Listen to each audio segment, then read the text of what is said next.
មកតាមសំណូមពរកូនក្មួយដែលឆាតមកសួរថាសូមជួយចែករំលែកវិធីធ្វើជ្រក់ទះឲ្យបានអត់ដោយសារឃើញសេគូញ៉ាំតំណងអញ្ចឹងណាតោះឥឡូវមកធ្វើទាំងអស់គ្នាទៅសក់ចាយមាន1គីឡូហាន់បែបនេះបន្ទាប់មកទៀតឆៃថាវគឺចាយឈូសជាតសៃមាន1គីឡូកន្លះ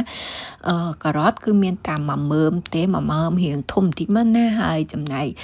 ខ្ទឹមក្រហមនេះគឺមាន2មើមធំសាយអើខ្ទឹមពណ៌ស្វាយហ្នឹងបន្ទាប់មកទៀតស្ករសគឺចាយដាក់2/3នៃខាប់ទឹកខ្មេះកន្លះខាប់ហើយយើងមានទឹកត្រីកន្លះខាប់សម្រាប់ខ្ទឹមសនិងម្ទេសយើងដាក់តាមបេះដូងយើងមកហើយកូរច្បល់គឺជាការស្រាច់ជក់នេះនិយាយទៅ